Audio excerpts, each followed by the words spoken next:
We're in the modern day. We're bored and tired of our modern video games. So I look towards the past. I start searching the NES library and I find a interesting title, Punch Out. Think to myself, I've seen videos on YouTube. Mike Tyson's Punch Out. That looked like a fun game. I've always wanted to try it, but the NES was way before my generation. It's now on the Switch? Since when? I try it. I love it. Let me propose a question to you. How are you supposed to learn to play Punch Out in 2024? If you're like me, you start with the guides on YouTube, right? I even went to speedrun.com. And as I expected, all the top times are, of course, on the NES. But I'm playing on the Switch. Is it different? It's a little different, in my opinion. Maybe I can't just do the tricks because of the skill gap. That is very possible. But if I want to compete at the top level, it looks like you have to use an NES. And I think that's a big reason why people can't get into it. I also think if you ask any Punch Out player, like a professional, the barrier to entry is pretty high, especially because the game doesn't teach you how to play it. Luckily for us, of course, you can figure out how to play it online. I found a nifty, good Reddit post summarizing all the main points of the game, which I found out myself just by playing it, but also by watching the old school guys of the NES players and watching speed runs like the blindfolded runs on GDQ. But the fact remains, modern Punch Out players are going to be playing on the Switch at best. The old guys are necessary and great, but there's definitely need to be a revamp. I will not be making that guide for sure. I'm terrible. Watch my first Glass Joe fight. Wait, this is my Glass Joe. I didn't know I could play this game. I like that shit. That shit is funny.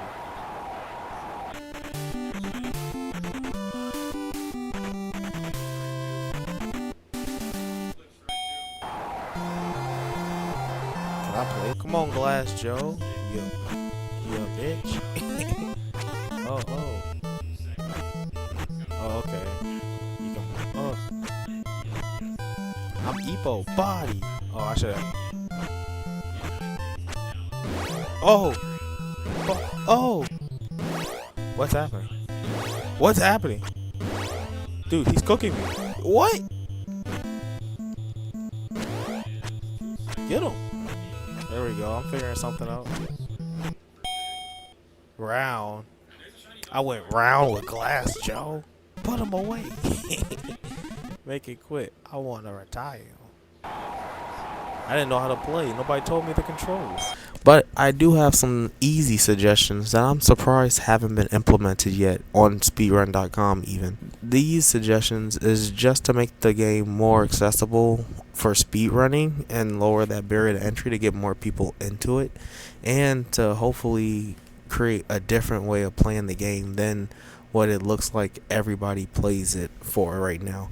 Right now, it looks like everybody plays it just for pure speed, which is fine. That's a great category, and I think that's the most prestigious category. Separate categories that aren't like memes that would really help the community, I think, is just a major circuit run. Cut the run literally in half. So beginners like me would just do the major circuit and stop at Ball Bowl, and as you learn more, you'll finish the run. They do this in Mario 64, right? You can do 16 star, 74 star, or 120 star, and this would be the same concept in Punch Out. The other run, which I like even more than just the major circuit run, is TKO percent. Instead of getting a KO as fast as you can, or whatever your win condition is to finish the fight as fast as possible, how fast can you get a TKO on every fight? Now, I can't make a guide to how to play Punch Out. I haven't even finished the game yet. But what I can do as a no-name pirate on YouTube is create a tier list.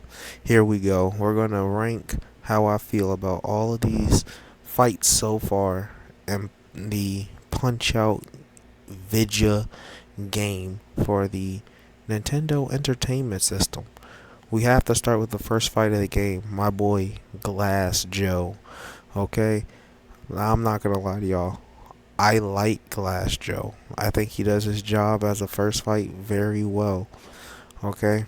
Um I like that there's an early knockout option, obviously, because you need that for a first fight. But you can also just slug it out with Glass Joe. And it's always fun to beat Glass Joe's ass. I just go, come on, Glass Joe. Bring that jaw here, boy. And it's a good time. No homo. I mean, pause. But, I think he's an A fight.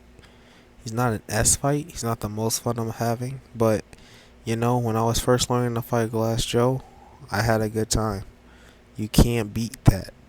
The second fight of the game, Von Kaiser. Von Kaiser. Now,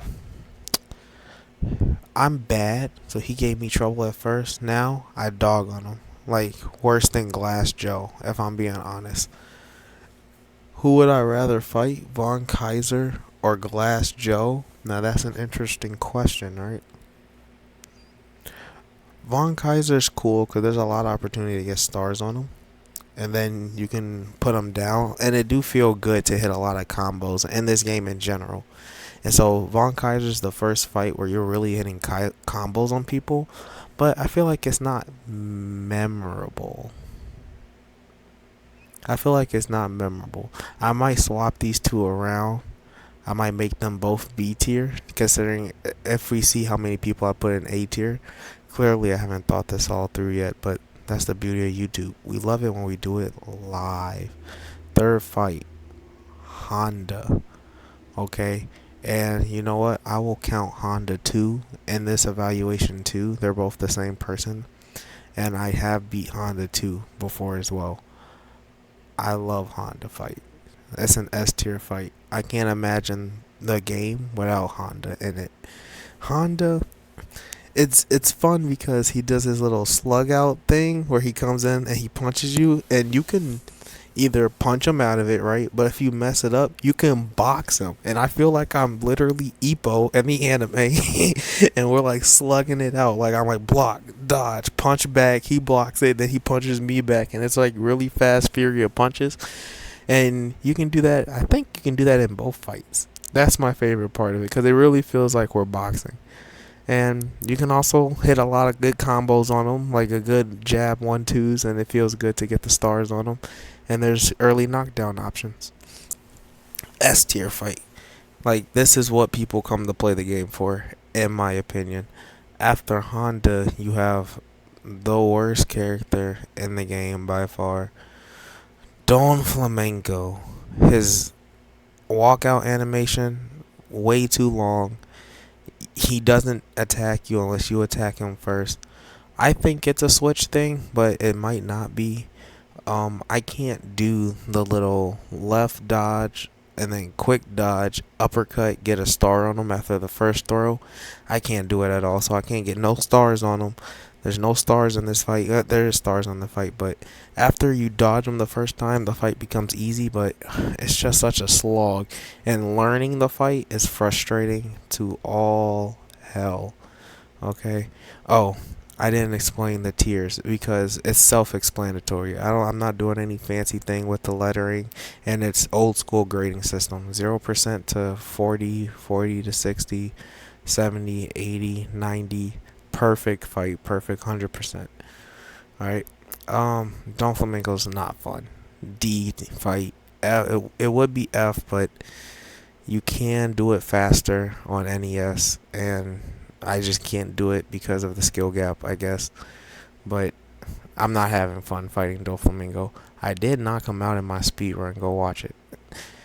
And then after Don Flamenco, Don Quixote. How many people we have? 3, 4. Because we have the big man himself, King Hippo. King Hippo is a C fight. Slightly better than Don. Not much. I would much rather do any of the other fighters than King Hippo. Let's just say that. Let's just say that. But he's an easy fight. It's free. It's a break. That's what King Hippo is. You just have to watch out for his punches. You know when to hit him, and then he's free meats. Free meats. The next fight is, where's that jerk? This guy. Tiger King. I put him in the same vein as Von Kaiser. He is difficult. Okay, he's actually better than Von Kaiser. He's difficult, but his little special attack is actually very easy. Sometimes I have problems where I'll time my punch when his hat blinks is when he's supposed to be susceptible, but he'll block me anyway. I don't know, maybe I'm late, I'm early, I don't know. Sometimes when I hit him, it goes through, and then I can get a lot of hits off on him. But as it stands, he's a roadblock in my opinion, and he ends a lot of my runs. But he's not terrible, and he has an easy way to get stars off of him. But you can't knock him out. I've never knocked him out. I might have knocked him out one time, and I don't even remember when. So like, he doesn't get knocked out. It's a tough fight. That's Tiger King. I don't want to disrespect Tiger King, but we're disrespecting the Tiger King. They disrespected him first. He's not on here. Alright, so that's 1, 2, 3, 4, 5, 6, and then the last one, Ball Bull 1. I have not done Ball Bull 2, but Ball Bull 1 is another S fight. This fight is great. I feel like I'm boxing. There's a easy opener that works every time. I showed it off in my run. Go watch it. And it was fun to learn the Ball Bull 1 fight, and it's fun to do the Ball Bull 1 fight as long as you can actually like fight him. And his timings aren't as fast as they look. The only punch that is really dangerous, he has like a very short uppercut that's like Tyson level fast, apparently, is what the pros were saying. And that's another reason why he's like the first real boss of the game. And he does a great job at it. He has like a Tyson level punch threat, but it's only one of his punches. And he's just a fun fight. I feel like I'm boxing. Alright? That's the first half. That's the major circuit run. No F fights. I would not say any of these fights should get cut or was like so awful I want to quit the game. I don't enjoy the Don Flamengo fight, but Punch Out's a fun game, okay? And I think more people should play it, and more people would play it if the barrier to entry was lower, which will include maybe just cutting the game in half, doing a major circuit run, 7 fights instead of 14. And a new way of playing the game instead of quick knockouts as fast as you can. How fast can you get a TKO on every character and not accidentally knock them out, canceling your TKO run? And I have been Captain Sonny Waffles, sailing the internet.